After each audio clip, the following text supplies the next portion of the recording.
в очередной раз свою фирменную линзу.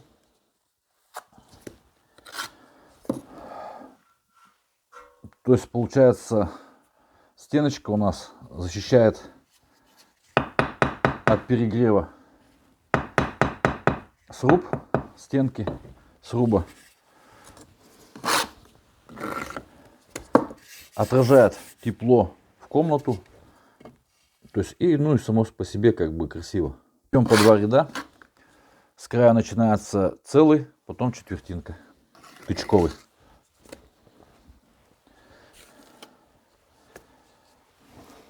Сегодня у нас тема, ну тема не тема, разговор, какую литературу я, допустим, читал, или на которой я учился. Ну, я начинал, допустим, как бы вот маленький, когда был, с папой мы делали первую печку в саду. Была такая книга Шепелев, по-моему, АН, там, «Как построить сельский дом». Там был такой небольшой разделчик, как строить печки. Там несколько видов всего их было. Там печь Подгородникова, экономка, русская печка, но они более громоздкие. И маленько описывалось, там вкратце касалось вот этого печного ремесла. Пытался искать какую-то литературу, скажем, но книжек такие вот, которые нужны вот именно применить, я их не нашел. По каминам московский какой-то автор, там было у него 10 каминов и какие-то вариации, но они мне, то есть из 10 вариантов я выбрал один, который вот применяю вот обычно на каминах, печках, каминах применяю. То есть вот этот разработанный вариант. То есть вот смотрите, я выбираю вот тычковые половинки. То есть я их, как бы скажем, как в автомат зарядил, я их приготовил, какие где буду ложить. То есть, допустим, вот которые подкоцаны, я стараюсь в середину убрать. Потому что здесь будет стоять сама, скажем, печка, и она будет, скажем, закрывать где-то какие-то скольчики туда-сюда. На края же они будут нам видны, мы сделаем кирпич получше. Потом я, допустим, наношу глину, говорю, раствор.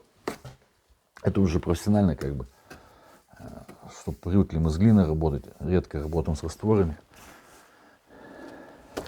Раствор мы делаем обычный М150 на цемент, цемент-песок. Здесь нагрева у нас не будет такого большого, скажем, больше 100 градусов не будет нагреваться. До 100 градусов цемент держит спокойно. Ну, вот я, допустим, нанес раствор. Сейчас буду только как бы ставить половинки. Вот я его нанес, разметил. Маленько лишнего берем, чтобы не появлялся. Вот у нас пошел красивый. Некрасивый, вот этот похуже. Вот берем.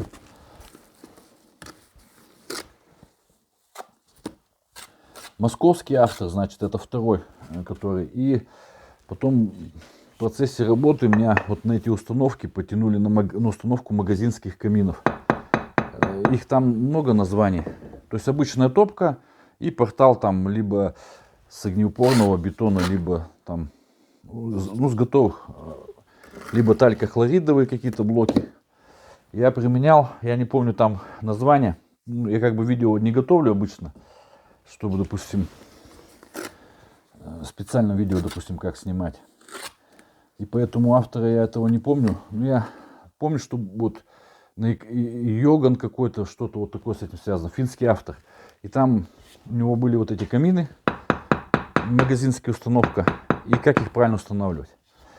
Книги эти в продаже свободные нет. Ну, сейчас интернет, сейчас можно. Ну, тогда, допустим, скажем, 20 лет назад мне сестра ездила на какую-то выставку там в Москву и нечаянно там купила ее. И благодаря, скажем, вот этой книге я научился устанавливать. Они как бы простые. Сейчас, конечно, есть интернет. Можно заглянуть в интернет, забить любую литературу, и она тебе высветится, ты найдешь и будешь ей пользоваться. Но тогда этого не было, такой возможности.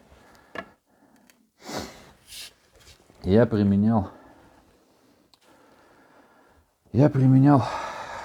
скажем, сестра, допустим, мне книгу вот эту привезла. И благодаря этой книге, я посмотрев, то есть я увидел, что там очень просто, скажем, сложить, допустим, обычный камин намного сложнее. Вот наши печки все описал, допустим, скажем, научным языком. То есть не практично написал, а теоретически. То есть там какие-то схемы, таблицы и вот эти все. Книга эту, я не знаю, я думаю, что она большая редкость. Книгу я эту никогда не видел, не нашел ни разу я ее нигде, ни в интернете. Она как бы скрыта, что ли, от наших глаз. Вот, и вот мне заказчик сказал, вот этот, допустим, сказал, что длина каналов, вот всех каналов, должна быть меньше высоты трубы, длине высоты трубы. Вот оттуда я взял, это от заказчика. То есть мы учимся, они у нас учатся, заказчики, мы у них. Какие-то идеи предложили мне заказчики. Вот, допустим, тот же керамзит засыпать вот сверху.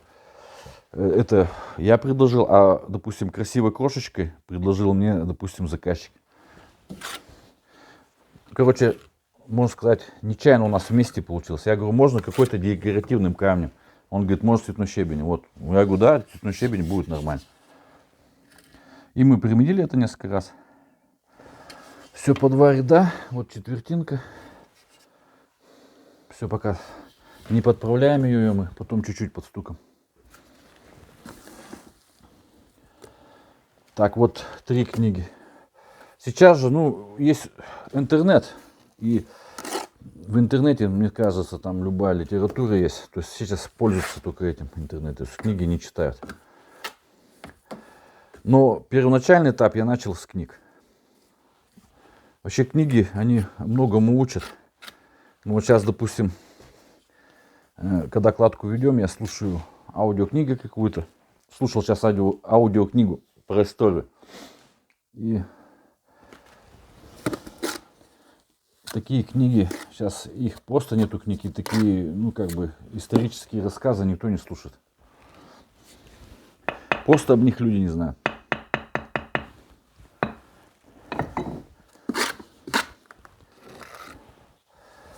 Сейчас все пользуются какие-то видео, вот аудио прослушивания, а книги не читают. Я в свое время очень много книг читал. Литературу, в основном историческую. Нравилась мне история. Вот видите, маленько завальчик пошел.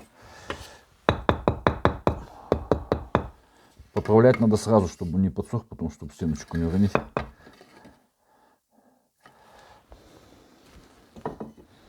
Так, этот кирпичик маленько вот сюда у нас пойдет. 4 кирпичика вот мы сейчас подбираем. Раз, 2. Вообще я как бы советую, допустим, ну кто-то там, люди помоложе, старше-то, конечно, это совет не актуален. Много читать. То есть оно развивает память, знания, своего рода. Человек растет на книгах духовно и, скажем так, вреда, по крайней мере, нет никакого, только польза. Все, вот я 2 ряда под другой духовно становится. Я его, скажем, потом потерял он для меня авторитет, Солженицын, потому что уже пропаганду он имел такую. Пикуль очень хорошие рассказы, Новиков, рассказ «Прибой», Кома Гридеши, Астафьев, там Проклят. Каратаев я читал, Русь-Орда, очень интересная книга. То есть вот я вообще, вот там говорят, ига там татарская, то есть вот кто вот историки должны сначала вот эту книгу прочитать.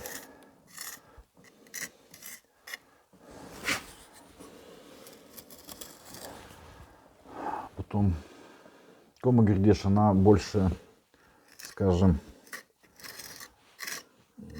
там, скажем, духовный своего рода рассказ, ну, как бы, как ближе к художественному. Очень много я читал литературы, в библиотеке был записан, церковной библиотеке, там такие книги читал, духовные. Ну, с этими перебарщивать нельзя книгами. То есть надо, чтобы, допустим, не впасть в какую-то эту прелесть. Их надо тихонечко читать. То есть надо ходить в храм, быть верующим человеком, молиться и читать эту литературу. То есть просто так взял и такую литературу начнешь читать, у тебя это маленько может повредиться. Ты. Вот так. Новиков прибой это. Вот хотел бы тоже акцентировать. Я на вот прочитав эту книгу, я, допустим, понял, почему произошла революция в 17 году. Там многие предпосылы там говорят, что ну почему, допустим, моряки участвовали. Вот в основном же революцию делали моряки, это Кронштадт. А 905 год это, вот война-то 904-905 был. Цусима, как наш флот утопили на Цусиме. Я понял, почему моряки были озлоблены, почему сыграли на их, скажем, чувствах. Но это мое личное мнение, там в этой книге об этом не написано.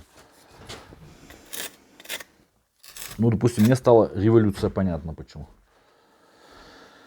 Вот.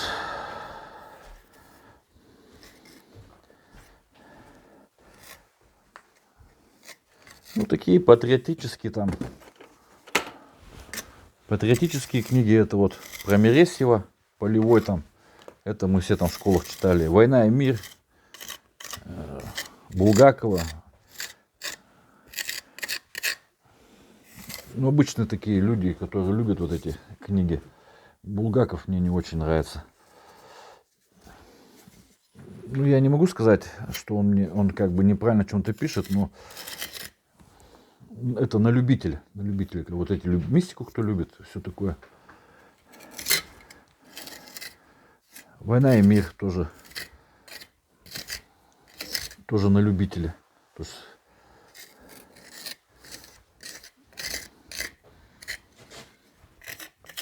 вот у нас в школах это преподают. Я считаю, что это где-то надо лет человека, когда уже будет в зрелых годах, там лет 40, такие вот книги им читать. С молоду такие книги ни к чему.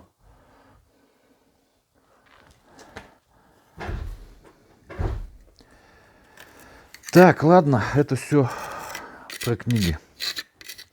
Все 2 ряда. Я расшиваю, стараюсь, вот, допустим, вот в этом месте получается как бы такой провальчик, то есть надо плавненько это проходить, не зажимать сильно туда внутрь. Не знаю на видео как видно, вот пустой шов, где-то сзади там, нету сзади вот. Пустошовку сразу убрать. Скажем, профессионально начнете работать, я советую вот вам в интернете где-то поискать вот этого немецкого автора. Я его искал, не нашел. Если кто-то найдет, ссылку мне скиньте. Я его не мог найти. Но я давно уже не искал. Может, я как-то неправильно там забиваю.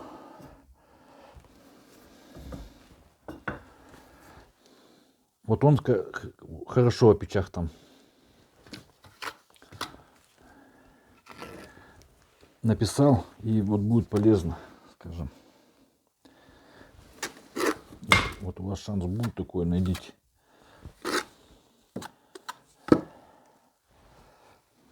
Я думаю, что немцы более, скажем, люди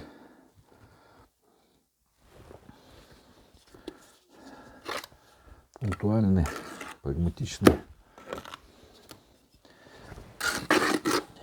Мне отзывался человек очень хорошо об этом, в этой книге.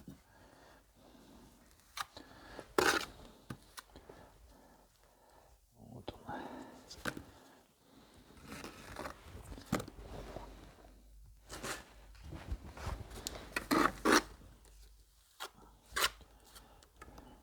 Все, вот так же продолжаем работу.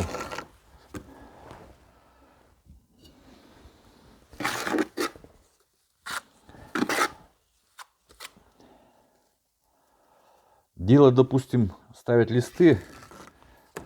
Ну, короче, лучше кирпичной кладочки ничего нету. Вот я как вот понял, кирпичная кладочка, если вот она выполнена, поставлен камин, то есть она еще теплоемка, то есть она набирает потом тепло. Потом со временем отдает тоже как бы такой результатик хороший. Вот я смотрю по швам, чтобы совпадало, чтобы не было. И вот этот шов.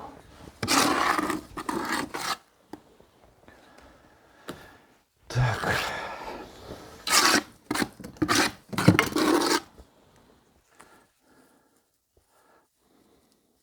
Сверху можно потом положить там гранит, там пильнуть мрамор, какие-то можно плиточку какую-то выложить.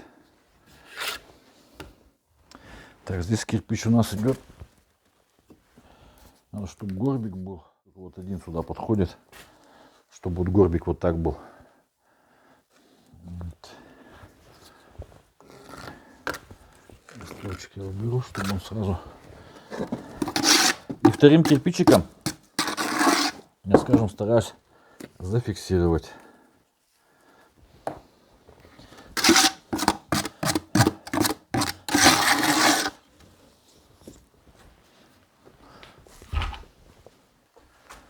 Вот он, берем красивый кирпичик.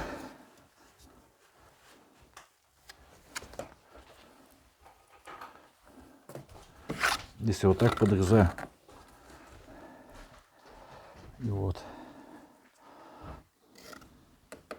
Вот для угловых я советую не просто, допустим, так вот угол выложить, а вот арочка, она будет смотреться намного лучше, чем, скажем, обычный треугольник. Вот так мы еще можем пользоваться угольником. На нем угольник карда, он очень такой прочный, и резиночка здесь. И очень хорошо, допустим, зарекомендовал, когда у вас с крышей работаешь, бывает уровень падает, вот на эту резиночку он спасает. А если, допустим, на бетон упадет у вас этим, то, я думаю, деформация будет приличная. Ну все, я сейчас прервусь, уже покажу окончательный результат.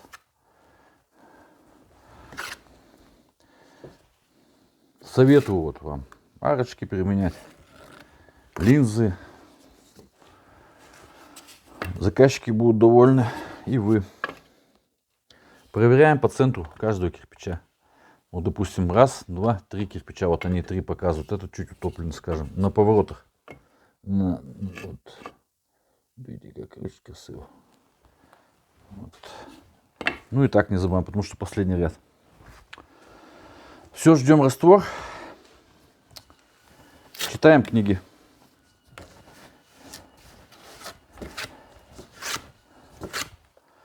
Навряд ли, конечно, кто-то будет из вас читать. Сейчас не очень любят. Но я вырос на чтении. То есть меня спаслало это много раз в жизни. Телевизор не советую смотреть. От него, вот тут я несколько дней отдыхал. К родителям пришел, телевизор посмотрел. Я обычно прихожу к родителям, смотрю этот телевизор. Я вообще не понимаю, о чем они говорят. То есть вот я не смотрю телевизор уже лет, наверное, может, 9-10. Вообще у меня его нету, телевизора. Нет, он у меня есть, стоит, пылится, но я им не пользуюсь. Полезно для детей это. Конечно, они интернет смотрят по телефону, там какие-то мультики. Я тоже пользуюсь интернетом, смотрю вот эти всякие, скажем, рассказы, кино какое-то, вот особенно советское. Но если я, допустим, смотрю телевизор, я вообще не понимаю, о чем-то речь. То есть такая там промывка мозгов идет со всех сторон.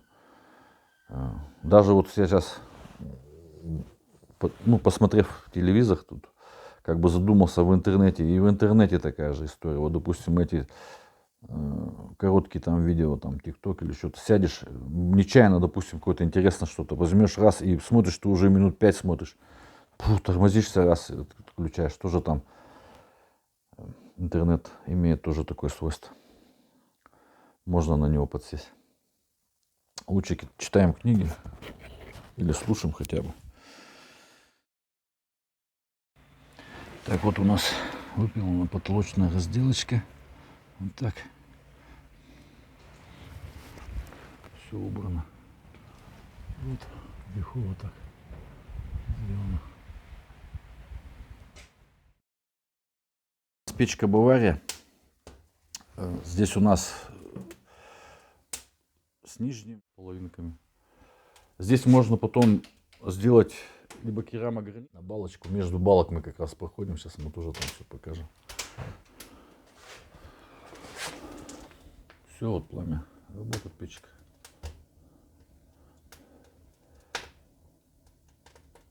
Нормально гонит, тяга. Вот можно верхний сделать.